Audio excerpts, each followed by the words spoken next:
هلو زي ما شفتم في بداية الفيديو هنعمل مع بعض النهاردة أسهل طريقة ممكن تعملوها للفراخ بطريقة سهلة وبسيطة، ووعدكم ان بعد الطريقة دي انا متأكدة ان انتم مش هتبطلوا تعملوها ابدا بالطريقة دي.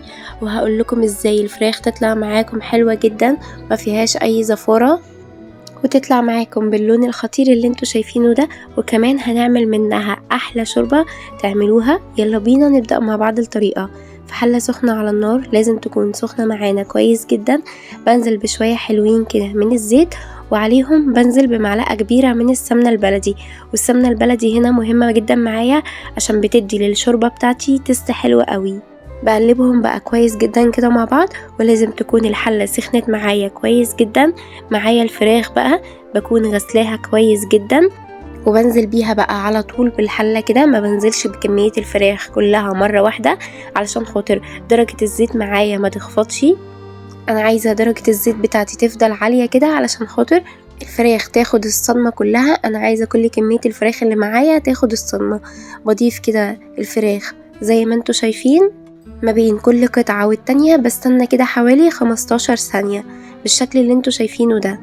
الفراخ انا بكون غسلاها كويس جدا بملح وخل وسكر ودقيق، وبغسلها بيهم كويس جدا، وبسيبهم في المحلول ده لمدة نص ساعة، وما بكونش ضايفة عليهم اي مية، بحيث ان المحلول ده يمتص كل الزفارة اللي معايا في الفراخ. وبكون شايلة اي طبقات تحت الجلد او اي دهون علشان خاطر ما تعملش معايا زفارة. وبعد نص ساعة بغسل الفراخ بتاعتي بقى كويس جدا من المحلول ده، وبحطها في مصفى تصفي المية اللي فيها كويس جدا. ودي خطوة مهمة جدا، لازم الفراخ بتاعتي تكون ناشفة كويس جدا وما يكونش فيها اي مية، منعا لان هي تكون زفرة. اول ما الفراخ بقى تاخد معايا لون كده او تاخد صدمة على الجهة الاولى، بقلبها بقى بالطريقة اللي انتوا شايفينها دي.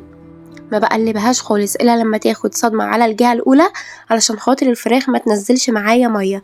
وزي ما قلت لكم معلومة مهمة جدا ان احنا ما ننزلش الفراخ كلها مرة واحدة علشان خاطر تاخد معانا الصدمة، والفراخ ما تنزلش معانا اي مية تماما، بحيث ان الشوربة بتاعتها تكون صافية وما فيهاش اي زفارة. بسيب الفراخ بقى بتاعتي كده تتشوح على كل جهة براحتها تماما، بغطي عليها لمدة 5 دقايق وتبقى معايا بالشكل ده. لازم الفراخ تتشوح معايا كويس جدا من كل اتجاه واخدت الصدمة بتاعتها التمام. بضيف ليها بقى طماطمايه كده مقطعاها مكعبات، جزرايه برضو مقطعاها شرايح كده تخينة شوية، واحد فلفل حامي، ومعلقة صغيرة من الثوم المهروس بما يعادل 5 فصوص من الثوم. اي حد ما بيحبش الثوم ممكن يستغنى تماما عن الخطوة دي، بس بتديني تست حلوة قوي للشوربة، وكمان طعمه ما بيكونش باين معانا. بقلبهم بقى كده كويس جدا، قلبوهم بالراحة كده، انا عايزاهم بس لمجرد ان هما كده يمتزجوا مع بعضهم.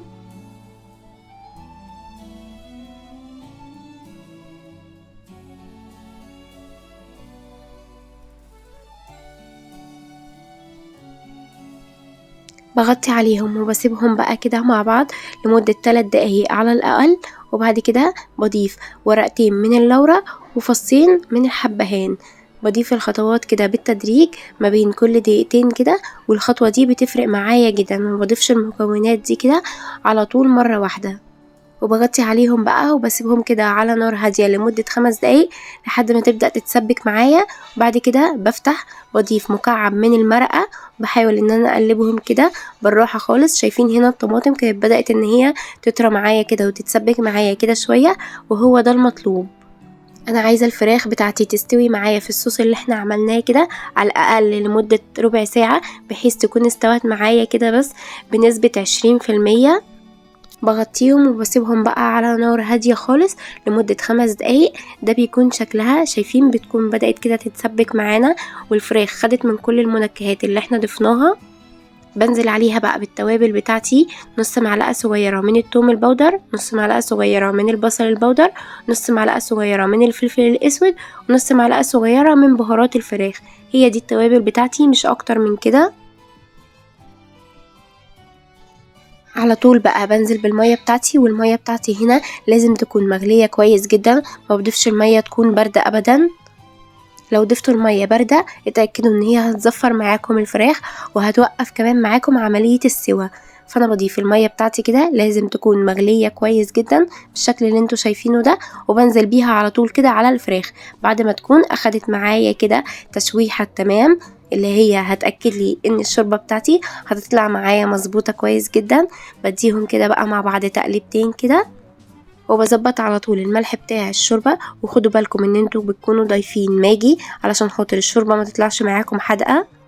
انا هنا ضفت معلقة ونص صغيرين من الملح، وانواع الملح بتختلف معاكم علشان كده بقول لكم خلوا بالكم. بغطي على الفراخ بقى وبسيبها كده على نار متوسطة لمدة تلت ساعة. ده بيكون شكلها بقى بعد ما غلي. يا ريتكم مكاني بجد وشميني الريحة اللي انا شماها. وده بيكون شكل الفراخ بتاعتي كده بعد ما استوت. اخدت معايا بالظبط 35 دقيقة وكانت جاهزة معايا. وحسب الفراخ اللي انتوا جايبينها، على حسب نوع الفراخ كبيرة ولا صغيرة.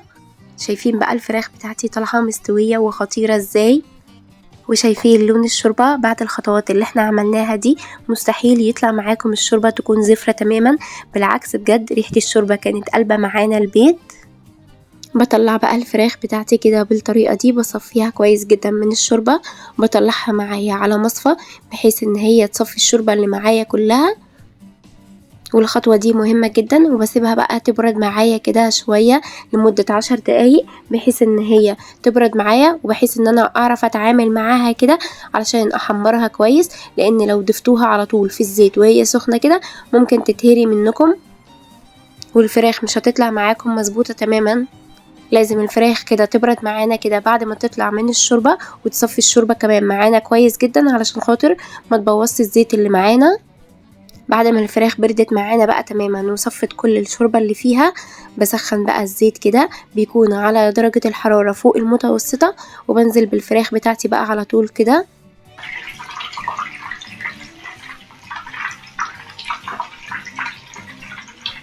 ما تملوش الطاسة كلها علشان خاطر تحافظوا على درجة الحرارة بتاعة الزيت، وكمان عشان تعرفوا تقلبوا الفراخ كده في الطاسة بكل سهولة. وهي دي افضل طريقة بجد تحمروا فيها كده الفراخ. بجد بتحسوا كده بالطعم بتاع زمان، بيكون ليها كده مذاق خاص. ويا سلام بقى لو انتوا عاملينها كده مع حلة محشي، او عاملينها كده مع رز وملوخية وفراخ. ممكن تعملوها بجد جنب اي حاجة. دي الطريقة المعتمدة الاصلية. مهما عملنا طرق كتير بجد للفراخ، دي كده بتفضل الطريقة الأصلية اللي مفيش أي حد يقدر يستغنى كده عنها، وبيكون ليها مذاق خاص تماما. بعد ما الفراخ اتحمرت معايا بقى كده على الجهتين، شايفين بقى الشكل بجد واللون والحلاوة. جربوها بالطريقة دي وكمان قولولي رأيكم بشوربة الفراخ الخطيرة اللي احنا عملناها. استنوا بقى هعمل لكم وصفة بيها خطيرة، متأكدة بجد ان هي هتعجبكم جدا. دي كانت وصفة النهاردة. لو انتوا اول مرة تشوفوني ما تنسوش تعملولي اشتراك للقناة وتفعلوا زر الجرس علشان خاطر يوصل لكم كل وصفاتي. وما تنسوش دايما ان مع بوسي طه دايما حلاوتها في تتبيلتها.